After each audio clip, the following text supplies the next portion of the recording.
Hello and welcome, my name is Crash and we just got the first batch of brand new manga of the year for Weekly Shonen Jump. And as always, I'm going to be going through the first chapters of every single one of them and giving my personal first thoughts. I do this for every single batch, so if you like that, you know what to do, so let's get right into it. The first manga of the year is Akane-Banashi, and it's a very Japanesey one. Now, that's not surprising, after all, this is manga, but this one is all about the Japanese style of acting called rakugo. I actually had heard about this style before, and I always thought it was very interesting. But essentially, it's a form of acting where there's only one person, sitting down with limited props and just acting out an entire story by themselves. It always felt to me like the purest form of acting, and probably one of the hardest too. You have to bring to life various characters at the same time, as well as scenarios and moods, all through your body movement, facial expressions, and voice acting. It's hard, but arguably it might be even harder to convey that in manga form. So, for those that don't know the story, this manga is about the titular character Akane. She wants to be a rakuga, someone who does rakugo, like mangaka to manga, because her father is one. And this first chapter is all about her father, Shinta. He's a super talented rakuga at his best, but he's working in small places for little money. However, he has a chance to change that by going and passing the exam to become a shinuishi. A shinuishi is essentially the big guy, is the main event of rakugo events, so by passing this, he can potentially be a lot more famous and win a lot more money. And this is both the bulk and the most interesting part of the chapter. As we get to see Shinta start incredibly nervous and his act suffers because of it, but eventually get more and more relaxed as he thinks of his daughter, and we see him move into more expressive and active acting. It's a really great moment when this shift turns, and it really helps sell us into Shinta. The art style really helps too. Like I said before, it's hard to bring something like acting into manga, because if you want to convey that your character is a great actor, just telling us won't cut it. We need to see the character actively shift. I think this was one of ACTAGE's greatest strengths. The art, especially the eyes, truly made you believe that these characters could change personalities and entire auras with a flick of a switch, because you could feel that just by visuals alone.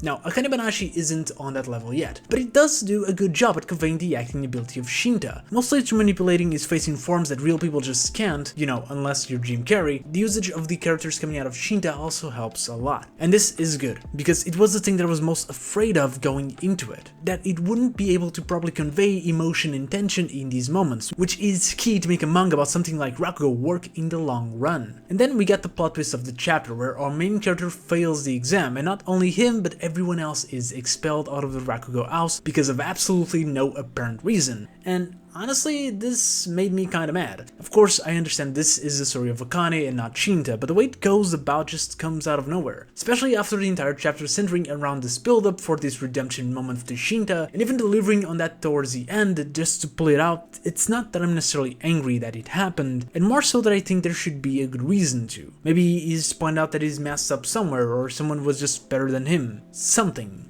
Now, I understand that it's entirely possible, actually quite probable, that we're going to get an explanation eventually. I don't think this is just something that is going to be left untouched, and as a matter of fact, we know that Akane is going to at least try to join the school of the guy who expelled her father. But it still feels like a very anticlimactic ending to the chapter. And that leads me to the last thing I want to talk about, the thing that makes me harder for me to have an opinion on how the manga will be going forward. Akane. She is the central character. As she mentions, this is her story, and while we got a good backstory for her, we didn't get enough of a look of her to fully grasp how this will be going forward. And actually, from the little that we've got, I much prefer her father. She feels a little bit of an annoying character. I do hope she isn't, but we'll have to see with the next chapter. Moving on to the next and final manga of the batch, it's EarthChild, which is honestly a little bit of a strange name. Before we got the official English title, everyone thought it was going to be called Child of Earth, but once we read the manga, the title does make more sense. This chapter is all about Ryusuke Sawada's encounter with the titular EarthChild, a beautiful woman named Kareki Yoshifuri, who saves him from being hit by a truck with telekinesis powers and erases his memory. But she is so hot, so fine, that she can erase the image of her from the poor guy's head. And from there, all the other memories come rushing back when he meets her on the street again. After a short conversation, she erases his memory for a second time, but she can't help but approach him herself not long after. From there on out, this manga is just a very sweet, very lovely romance story about Yoshifuri's fears of having loved ones despite her powers, and just this normal guy in Sawada just doing everything he can to make her happy anyways and helping her have a meaningful life. It's so sweet that I absolutely knew someone was going to die. And then they got married, they got a kid, and I knew even more, 110% certainty that someone was going to die. My question was more so who. And then it happens. They ask Yoshifuri to save the Earth from an impending meteorite. It's not certain that she was going to die, but the chances are definitely not on her side. And when she sees that there's no other way, she sacrifices herself to save not the Earth, but her husband and her child. And as Sawada is grieving, he makes this terrible discovery. Their child also has telekinesis powers. He is a EarthChild. I know this recap doesn't really tell you how good this chapter was, but it was really good. Probably my favorite chapter 1 since Blue Box. It was a really good, close story. It very much feels like the first 5 minutes of Up, and that's what I'm afraid of. Now, Up, it's a pretty cool movie overall, but those 5 minutes are always going to outshine everything else. And I think the exact same thing is going to happen to EarthChild. Especially if we got a big time skip and this just turns into a battle shonen about the kid who's now a teenager. The manga is always going to have to sell me on it again in chapter 2 because I got the conclusion I wanted already, but even more so if you move too far from its setup. Because I'm going to be honest, the powers, the lore, they were fine, but they were not by any means what made me love this chapter so much. Instead, it was the relationship between these two characters. That's what the chapter was about. So it's very risky to do this, in my opinion, because I have no idea how I'm going to feel about the manga right from the next chapter. Honestly, my feeling right now is that I'd rather just have had this story be told in like 4 to 5 chapters, maybe a volume long story about the events of chapter 1, because it honestly feels quite rushed at times, so having some more pages to expand on that and then just leave it as a finalized story, I would love that. And it feels weird that I like the chapter 1 so much that I don't want it to continue.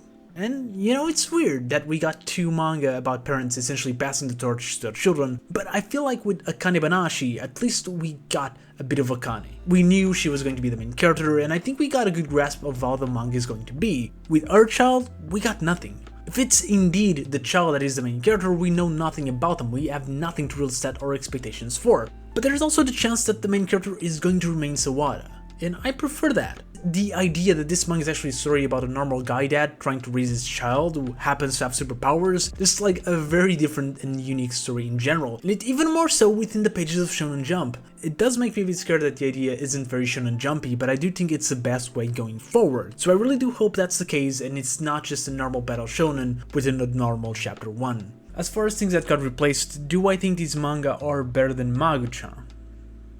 It's hard to say. On one hand, I don't know how both of these manga are gonna go past the first chapter, even less so with these two than normal. Though both of them have the potential to be something very new to the magazine, and I always welcome that. Magu-Chan, I loved it, I really did, but I also think it did enough. Had its run, it's fine, it's enjoyable the way it is, and that final chapter is just... it made me emotional. It was a really good send-off to the manga, and the tribute next week with Chugamaru was incredibly nice as well. So I'm good with Magu-Chan. As far as Dr. Stone, which is also rumored to end very soon, it's ending on its own terms, so I'm happy with that despite being one of my favorite manga in the magazine. But let me know what are your favorite manga out of these two and what are your expectations. If you want to see more first thoughts, click on the playlist on the left, and if you watched till here, thank you very much, and I'll see you next video.